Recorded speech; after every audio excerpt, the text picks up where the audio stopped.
कैसे आप सभी लोग welcome back to new reading video. तो गाइस आज की वीडियो में मैं स्टडी करने वाला हूँ ए रूम 10/8 की। ये जो कि रैम्बो का सेकंड चैप्टर है। जैसे कि आपको याद ही होगा फर्स्ट वाले चैप्टर में मतलब इससे पिछली वीडियो में मैंने फर्स्ट चैप्टर जो वाटर था उसकी रीडिंग कर दी थी। तो आज बारी है सेकंड चैप्टर की जिसका नाम है ए रूम 10/8, जो कि बहुत ही ज़्यादा इंटरेस्टिंग चैप्टर है। तो जैसा कि देता हूँ कि मैं ये रीडिंग एक्सीलेंट से करता हूँ ताकि ज़्यादा से ज़्यादा बच्चे हैं वो इस चीज़ को मतलब जो एक्सीलेंट से वो चीज़ पढ़ेंगे तो वही चीज़ मैं बताऊँगा, वही चीज़ मैं खुद पढ़ के बताऊँगा। तो वो क्या है, सुनने से ही उनको याद हो जाएगी स्टोरी, उनको पढ़ने की ज़रूरत नहीं पड़ेगी इस चीज़ को। तो सुनने से वो याद हो जाएगी, इसलिए मैं ये वीडियोज़ बनाता हूँ। और स्टोरी अगर आपको याद होगी तो सारे क्वेश्चन आंसर स्टोरी के बेस पे ही चलते हैं, तो ये एक बहुत ज़्यादा इंपॉर्टेंट पार्ट होता है। तो जल्दी से स्टार्ट करते हैं ए रूम 10/8 की स्टोरी को। तो सबसे पहले मैं इस स्टोरी के जो कैरेक्टर्स हैं उनके बारे में बता देता हूँ। सबसे पहले एक मिस्टर मलिक है जो कि मतलब मिसेस मलिक है। मिसेस मलिक है एक, और जो कि वाइफ है किसकी, मिस्टर मलिक की। और इसमें एक आर्किटेक्ट का भी जिक्र होता है और एक उनकी होती है जैसे मिस्टर मलिक होते हैं उनकी क्या होती है, माँ होती है, यानी कि मिसेस मलिक की क्या हुई, वो सास हुई, तो वो होती है। तो एक रूम निकलता है जब ये घर का मतलब नक्शा बनवा रहे होते हैं ना, तो एक रूम निकलता है 10/8 का। तो 10/8 का रूम निकलता है तो वो ऐसे सोचते हैं ये जो कमरा है ये अपनी सासू माँ को दे देगी। मिसेस मलिक होती है, वह ऐसे सोचती है कि ये मैं कमरा किसको दे दूँगी, मैं अपनी सासू माँ को। तो ऐसी कुछ स्टोरी का मैंने वो बना दिया। फिर बाद में उसी को जाके वही कमरा उसी को जाके उसके जो बहू और बेटे होते हैं वो दे देते हैं। वो स्टोरी बाद में पूरी पता चलेगी आपको। तो जल्दी से पढ़ना स्टार्ट करते हैं। अपने अपने सामने रखे हुए अपने सामने की मेज पर पड़े हुए नक्शे के प्रारूप में एक वर्गाकार स्थान की ओर संकेत करते हुए श्रीमती मलिक ने कहा, यह कमरा 10 फीट मतलब 10/8 का हो सकता है। और यह सुझाव उसकी ओर से तीसरी बार दिया गया था, जो कि आर्किटेक्ट को दे रही थी वो सुझाव। ऐसा लगता था कि ना तो उसके पति ने इस पर कोई ध्यान दिया था और ना ही जो आर्किटेक्ट था उसने वास्तुशिल्पी ने इस पर ध्यान दिया था मकान का प्रारूप तैयार करने के लिए, जो कि नियुक्त किया गया था। फिर उसके बाद में मलिक दंपति दिल्ली में अपना मकान बनवाने वाले थे। ये जो मलिक फैमिली थी ना, ये अपने दिल्ली में एक फैमिली पर वो बनाने वाली थी मकान। तो कुछ समय पहले दिल्ली शहर की सबसे फैशनेबल कॉलोनी में उन्होंने अपना भूखंड खरीदा, मतलब एक प्लॉट खरीदा। और अब चूंकि फिर उनका दिल्ली में से ही पद स्थापन हो गया था, क्योंकि जो मिस्टर मलिक थे उनका पद स्थापन मतलब ट्रांसफ़र हो गया था दिल्ली में से। अतः उन्होंने सोचा कि लगे हाथ मकान भी बनवा लिया जाए। जो मतलब दिल्ली में ट्रांसफ़र हो गया था मिस्टर मलिक का, तो सारे के सारे दिल्ली में आ गए, किराए में रहने लगे। तो उन्होंने सोचा कि लगे हाथ यहाँ पे प्लॉट खरीद के हम मकान भी बनवा लेते हैं। तो ऐसा सोचा, और मिस्टर मलिक ने ऐसा सोचा कि भाई हम यहीं पे रह लेंगे और ये जॉब कर लेगा जहाँ पे इसको मतलब ट्रांसफ़र होगा तो वहाँ पे जाके जॉब कर लेंगे ये। तो अपने दिल की गहराई में मन में ही श्रीमती मलिक ने यह निर्णय कर लिया था कि भवन निर्माण का कार्य समाप्त हो जाने पर यदि उसके पति का तबादला यानी जो ट्रांसफ़र है वापस से किसी दूसरे स्थान पर हो जाए, तब भी वह दिल्ली में ही रह जाएगी। जो मिसेस मलिक है वो नहीं जाएगी उसके साथ, बल्कि दिल्ली में ही रह जाएगी। और उसके बार बार के तबादले से अब वह ऊब चुकी थी, बहुत ज़्यादा परेशान हो चुकी थी। प्रत्येक दूसरे वर्ष उसे नए स्थान पर जाना पड़ता था। और अब जबकि बच्चे बड़े हो गए थे तो बार बार उनका स्कूल बदलने में बहुत ज़्यादा परेशानी होती थी। श्रीमती मलिक ने कहा कि यदि आवश्यक हुआ तो मलिक साहब अकेले ही चले जाएंगे, अगर ज़रूरी हुआ तो वो खुद ही चले जाएंगे अकेले। और वह स्वयं अपने बच्चों के साथ में स्थायी स्थायी पर दिल्ली में ही बस जाएगी। और उनकी सास यहाँ रहकर उनके साथ दे सकेंगे, उनकी सास भी यहीं रह जाएगी ताकि उनको कंपनी मिल जाए मिसेस मलिक को। फिर उसके बाद में मलिक साहब को इसमें कोई भी आपत्ति नहीं थी, तो उन्होंने मतलब जो प्लॉट ख़रीदा था उस पर मकान बनवाना स्टार्ट कर दिया। पहले उसको नक्शा बनाने के लिए बुलवाया आर्किटेक्ट को। तो यह कमरा 10/8 फीट का हो सकता है, श्रीमती मलिक ने यह बात दोहराते हुए कहा। उसके पति ने इस समय इस समय पास वाले कमरे में टेलीफोन वार्ता मतलब टेलीफोन पर बात कर रहे थे, और जो आर्किटेक्ट ने श्रीमती मलिक को समझाते हुए कहा, लेकिन यह तो एक भंडार गृह है, मतलब ये एक स्टोर रूम है। श्रीमती मलिक ने कहा, हाँ भंडार गृह तो है, किंतु मैंने सोचा कि यह मेरी सास का कमरा हो सकता है। ये जो छोटा सा रूम है, ये मेरी सास का कमरा भी हो सकता है, मतलब सास रह सकती है, मेरी जो सास है वो इसके अंदर रह सकती है। तो यह भंडारगढ़ के रूप में, बाद में जब वो उसकी डेथ हो जाएगी तो ये भंडार गृह के रूप में यानी स्टोर रूम के रूप में इसको उपयोग ले लिया जाएगा, या फिर ले लेंगे हम। तो बाद में वास्तुशिल्पी की समझ में नहीं आ पाई ये जो बात थी, जो आर्किटेक्ट के समझ में नहीं बैठी बिल्कुल भी, और श्रीमती मलिक की बात सुनकर वह उलझन में पड़ गया, बहुत ज़्यादा कॉम्प्लेक्स हो गया, वो बहुत ज़्यादा उलझन में परप्लेक्स्ड हो गया।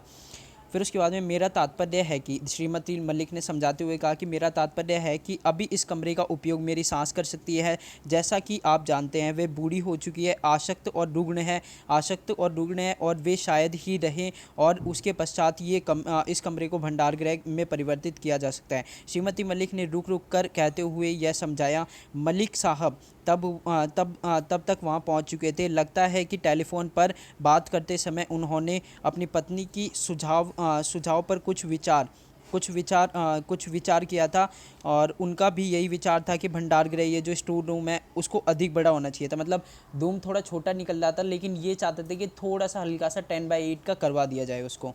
तो वो भी यही बोल रहे थे कि ये जो स्टोर रूम है ये थोड़ा बड़ा होना चाहिए था, और एक बड़े भंडार गृह का होना अच्छा ही है, एक बड़ा भंडार गृह होना अच्छा ही है। ये मिस्टर मलिक बोल रहे हैं, ताकि पीटीओ जो बक्से होते हैं उनको आराम से खिसकाया जा सके, और फिर उसमें से आराम से इधर से उधर जाने में प्रॉब्लम ना हो, घिचा पिचा नहीं हो, सब कुछ साफ़ सुथरा रखा जा सके, और अधिक मतलब साफ़ सुथरा रखना भी बहुत ज़्यादा सुविधाजनक हो।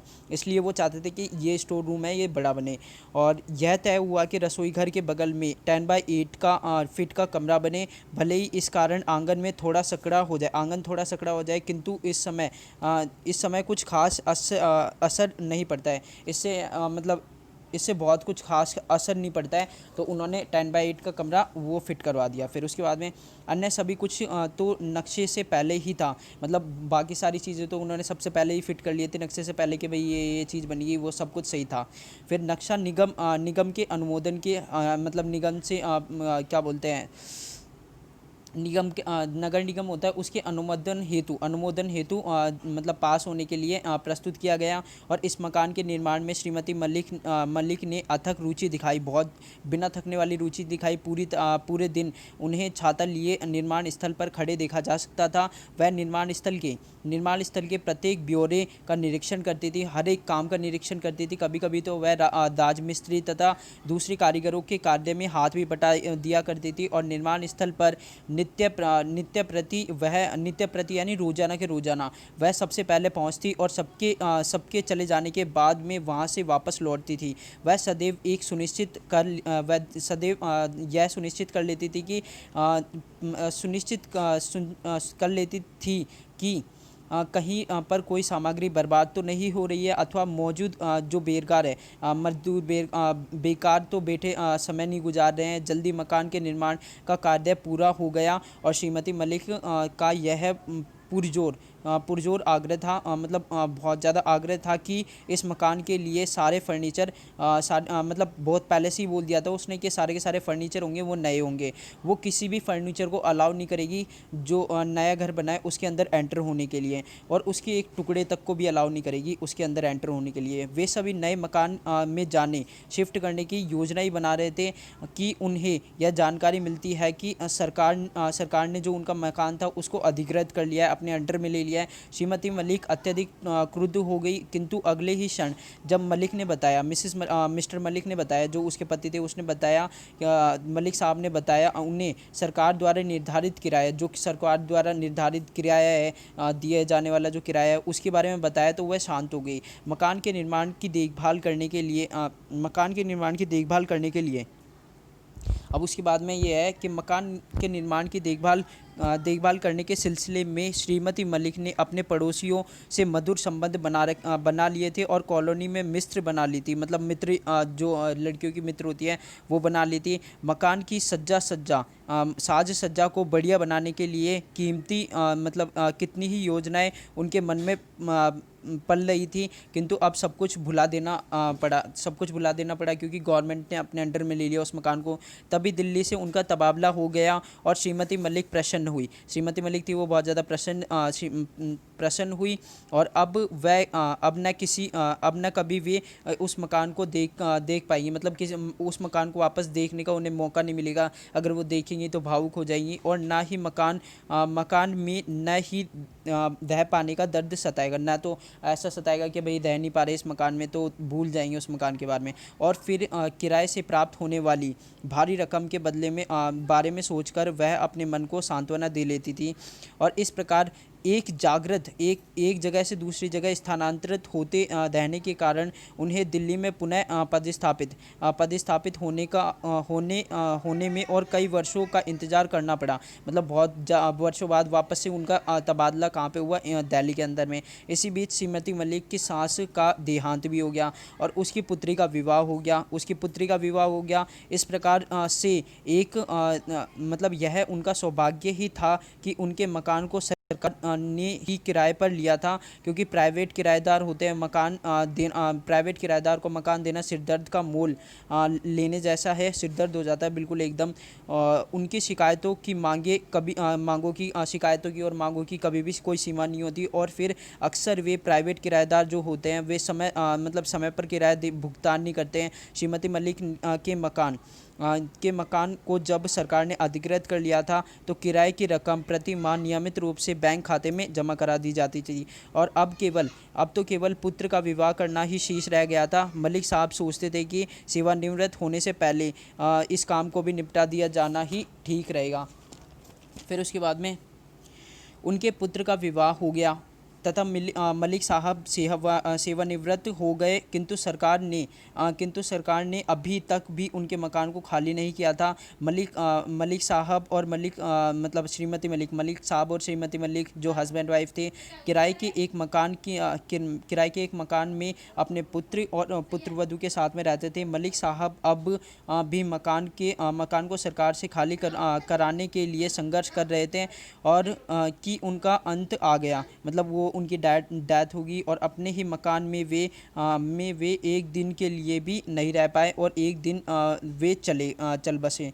फिर उसके बाद में अब उनकी मृत्यु के बाद में 3 माह के अंतर सरकार द्वारा मलिक साहब का मकान खाली कर दिया गया और श्रीमती मलिक की पुत्रवधू अपने मकान में शिफ्ट होने के लिए अपनी सास की अपेक्षा अधिक उत्सुक थी, जैसा कि उन्हें अपने मकान का कब्जा वापस मिला।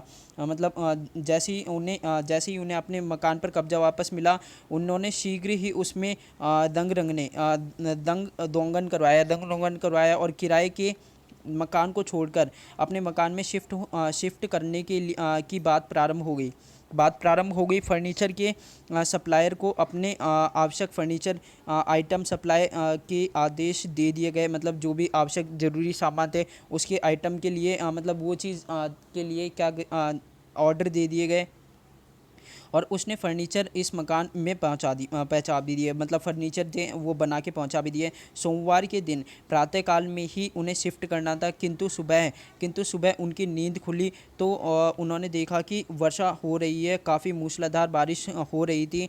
वे देर तक प्रतीक्षा करते रहे। तब तक श्रीमती मलिक के पुत्र का अपने दफ्तर जाने का समय हो चुका था। तब यह निश्चय किया गया कि वे संध्या समय को शिफ्ट हो जाएंगे, मतलब शाम को शिफ्ट हो जाएंगे। बारिश पूरे दिन होती रही। शाम को भी वर्षा पूर्ववत ही काफ़ी तेज़ हो रही थी, मतलब पहले से और भी ज़्यादा तेज़ हो रही थी। सोमवार का दिन शुभ था। अतएव श्रीमती मलिक चाहती थी कि यदि संभव हो तो किसी प्रकार से शिफ्ट हो जाए इसी दिन। फिर उसके बाद में अपनी माता का ख्याल करते हुए पुत्र ने मूसलाधार बारिश होते रहने के बावजूद भी शिफ्ट हो जाने का फ़ैसला कर लिया। अपनी गाड़ी तो थी ही, और इसके अतिरिक्त उन्होंने किराए की एक टैक्सी भी मंगवा ली, जिसमें घर प्रवेश की औपचारिकता को मतलब पूरा करने के लिए जो ज़रूरी सामान था वो भी रखवा लिया, और शेष सभी सामानों की ढुलाई बाद में की जा सकती थी। मतलब शेष सारे सामानों को बाद में ले जाया जा सकता था। जो ज़रूरी सामान था वो लेके चले गए थे। वर्षा लगातार हो रही थी और गाड़ी की पिछली सीट पर बैठी श्रीमती मलिक स्मृतियों में खो गई थी। और जब वह मकान निर्माणाधीन था, मतलब निर्माण अंडर प्रोसेस था, अंडर कंस्ट्रक्शन था, तब उस समय मतलब उसे बनाने में उन्होंने कितना परिश्रम किया था। कितने ही दिन वह बिना भोजन किए हुए मतलब किए ही रह जाती थी, और भीषण गर्मी के दिनों में झुलसने वाली धूप में वह निर्माण कार्य की प्रगति देखते हुए खड़ी रहती थी। बरसात में तरबतर भीगते रहकर भी कार्य का निरीक्षण करती थी, और वास्तुशिल्पी जो आर्किटेक्ट था ने मकान का एक रंगीन रेखाचित्र बनाया था, मतलब जिसे देखने पर यह मालूम पड़ता था कि निर्माण पूरा हो जाने के बाद में जो मकान है वो कैसा दिखेगा। इसमें उसने गृह स्वामिनी का एक चित्र भी बनाया था। गृह स्वामिनी मतलब घर की जो मालकिन है उसका एक चित्र भी बना दिया था, जहाँ उसे बरामदे में संगमरमर के स्तंभ के ठीक की तरफ पीठ करके खड़े हुए होने की मुद्रा में दिखाया गया था। और कितना स्मरणीय और सुरुचिपूर्ण था वह, कितना स्मरणीय, बहुत ज़्यादा याद आने वाला और सुरुचिपूर्ण था वह नक्शा। लगता था कि मानो संतुष्टि की प्रतिमूर्ति खड़ी हो, और बादामी लाल रंग की साड़ी पहने, बादामी लाल रंग यानी जो मैरून कलर की साड़ी पहने। और श्रीमती मलिक को लगा कि जैसे वास्तुशिल्पी ने उन्हीं को चित्रित किया है, किंतु उन्होंने स्वयं कभी भी बादामी लाली जो मैरून साड़ी होती है, मैरून रंग की साड़ी नहीं पहनी थी, और उनको अच्छी भी नहीं लगती थी। फिर महिला ठीक उसी तरह खड़ी थी जिस प्रकार से श्रीमती मलिक खड़ी होती थी। और मतलब श्रीमती मलिक कई बार स्केच के उस चित्र को देखती, और फिर घर में अपनी ड्रेसिंग टेबल के सामने खड़ी होकर निहारती थी अपने आप को। फिर उसके बाद में वह सोच रही थी कि कभी इस स्केच को वह अपनी पुत्रवधू को अवश्य दिखाएगी। और उसके बाद में उसकी पुत्रवधू गाड़ी में आगे वाली सीट पर पति के साथ में बैठी हुई थी, और गाड़ी के पृष्ठभाग पीछे वाले भाग को देखने वाले शीशे को अपनी ओर घुमाकर उसने अपने होठों को फिर से रंगना प्रारंभ कर दिया, मतलब लिपस्टिक लगाना प्रारंभ कर दिया। और श्रीमती मलिक ने सोचा कि जब ये लोग अपने ही घर में जा रहे हैं, तो फिर होठों को रंगने की क्या आवश्यकता है। अधिक से अधिक वहां पहुंचकर सभी खाना खाते और फिर सो जाते, मतलब कोई भी होता वो जाता, खाना खाता और सो जाता। आजकल की लड़कियों के तौर तरीके कितने निराले हैं, और यह लड़की किस प्रकार की बात करती है, लगातार बक करती रहती है। और मतलब मलिक जी मिसेस मलिक थी ना, वो सोच रही है अपने पति से भी वह अंग्रेजी में क्यों बात कर रही थी। श्रीमती मलिक अंग्रेजी नहीं सीख पाई थी, केवल इसी में वह असफल रही थी। इसी जो बात थी इसके अंदर वो असफल रही थी। और इसके अतिरिक्त उन्होंने जीवन में सब कुछ पाया था, और बॉल डांस करना भी उन्होंने सीख लिया था। बॉल डांस होता है जैसे बॉल के ऊपर डांस करना, वो भी चीज़ उन्होंने सीख ली थी मिसेस मलिक ने। तो सहसा श्रीमती मलिक के मस्तिष्क में यह विचार क्रोध उठा कि संभव है कि वास्तुशिल्पी ने इस चित्र में उनकी पुत्रवधू को ही चित्रित किया हो। और किंतु भला यह कैसे हो सकता है, जबकि इस मकान को बनाने के प्रारूप को तैयार किया गया था। जब तैयार किया गया था उस समय उसकी पुत्रवधू का कोई अता पता नहीं था, किंतु बादामी लाल रंग मैरून रंग की साड़ी तो यही पहने हुए है। मतलब जो उसकी पुत्रवधू थी, यानी उसकी जो क्या बोलते हैं, बेटी की जो वाइफ थी, वो क्या थी, वो भी बादामी रंग की, यानी मैरून कलर की साड़ी उसने भी पहन रखी थी, ठीक वैसी ही जैसी चित्र में थी। और हाँ, यह बादामी रंग की जो मैरून साड़ी है, बादामी रंग की मैरून साड़ी ही तो है। श्रीमती मलिक स्वयं को मैरून रंग श्रीमती मलिक स्वयं तो मैरून रंग को कभी पसंद भी नहीं करती थी। यह रंग उनकी रुचि के विपरीत अत्यधिक भड़कीला था, बहुत ज़्यादा भड़कीला लगता था उनको। यह तो उनकी पुत्रवधू जैसी लड़कियां थी जो मैरून रंग के पीछे दीवानी थी। फिर उसके बाद में अवश्य ही वह मैरून रंग की साड़ी पहने श्रीमती मलिक ने अपने आप से ही कहा, किंतु मैं चाहूँगी कि वह भी उतनी ही परिश्रम करे जितना मैं करती थी। इस मकान की वह एक एक ईंट को मैंने अपनी आंखों के सामने अपनी देख रेख में जुड़वाया था।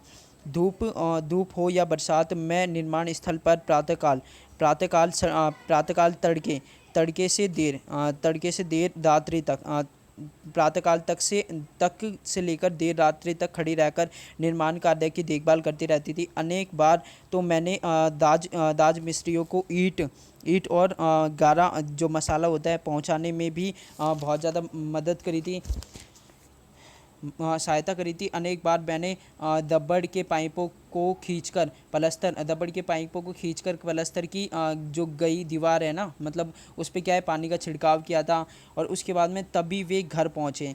उसका पुत्र गाड़ी को लिए सीधे ड्योढ़ी में जा पहुंचा और गाड़ी के रुकते ही उसकी पुत्रवधू उछलकर गाड़ी से बाहर आ गई और बरामदे में जाकर संगमरमर के स्तंभ का सहारा लेकर खड़ी हो गई, ठीक उसी प्रकार खड़ी हुई जैसे वास्तुशिल्पी ने स्केच में चित्रित किया था। श्रीमती मलिक ने अपने हृदय में पीड़ा का, उदासी का एक झटका सा महसूस किया। असंभव है, यह वास्तुशिल्पी ने उसका उपहास किया था।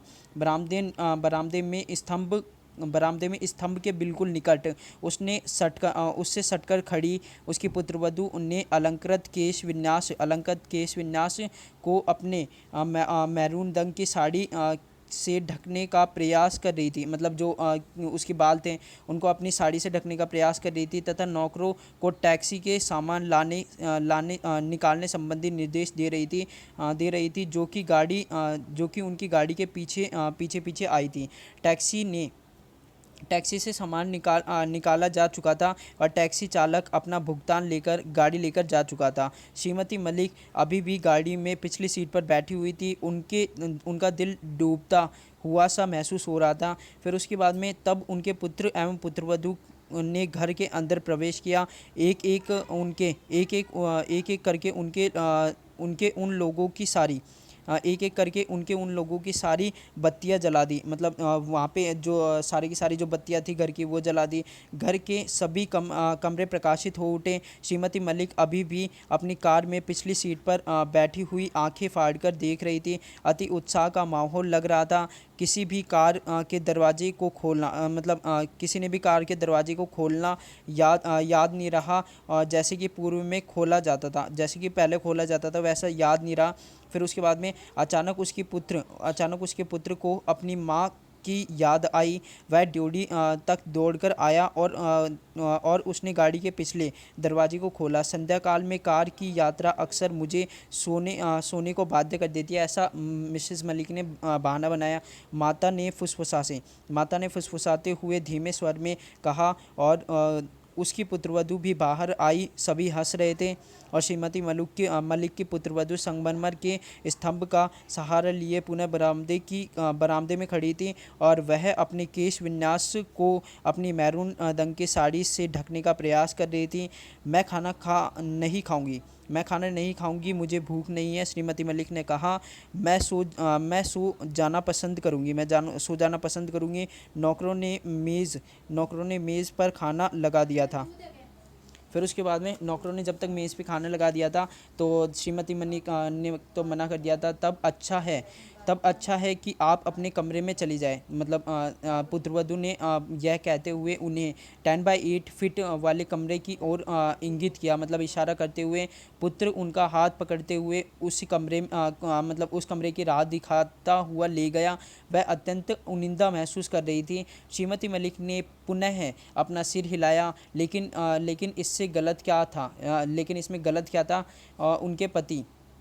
उनके पति का पहले से ही देहांत हो चुका था, और उन्हें भी तो उनका अनुगमन ही करना था। उन्हें भी तो उनका अनुगमन ही करना था। मतलब जैसा श्रीमती मलिक ने करा था वैसा ही उनकी पुत्रवधु भी तो करेगी उनके साथ में, जैसा श्रीमती मलिक ने अपनी सास के साथ किया था। तो एक ना एक दिन तो उन्हें यह करना ही है, एक ना एक दिन तो उन्हें यह करना ही था, और मरना ही है। मतलब एक ना एक दिन तो उन्हें यह करना ही है, मरना ही है। और मैंने सोचा था कि यह कमरा मेरी सांस के उपयोग में आ जाएगा। इसके बाद इसे भंडारघर में परिवर्तित कर दिया जा सकता है। श्रीमती मलिक के कानों में यह शब्द पुनः पुनः गूंज उठे। और अब तक उन्होंने अपनी पुत्रवधु की इस टिप्पणी को सुना। वैसे यह मकान तो बहुत ही सुनियोजित ढंग से बनाया हुआ है, केवल एक भंडारगृह यानी स्टोर रूम की कमी है। मैं एक काफ़ी बड़ा भंडारगृह पसंद करूंगी, ऐसा उसकी पुत्रवधु ने कहा, मतलब उसकी जो बेटी थी उसने कहा। तो श्रीमती मलिक ने इसे सुना, और उन्होंने ऐसा महसूस किया कि मानो वह एक गहरे तलहीन कुएं में, जिसका कोई तल ही ना हो, उस कुएं के अंदर डूबती जा रही थी। तो ओके गाइस, ये जो सारी की सारी स्टोरी है ये वाली, तो ये पूरी हो चुकी है। अगर आपको ये वीडियो पसंद आए तो प्लीज़ इस वीडियो को लाइक मार देना, और जो भी चैनल पर भी हो वो प्लीज़ चैनल को सब्सक्राइब करके ज़रूर जाना, बिना सब्सक्राइब करे मत जाना। और बेल आइकन को ज़रूर दबा देना, ताकि जैसे ही मैं 3rd चैप्टर की वीडियो डालूँ वो जल्दी से जल्दी आपके पास में नोटिफिकेशन आ जाए, जल्दी से जल्दी आपको पता चल जाए कि मैंने वीडियो डाल दी है और आप देख सकें। तो ओके, गुड बाय, एंड मिलेंगे नेक्स्ट वीडियो में।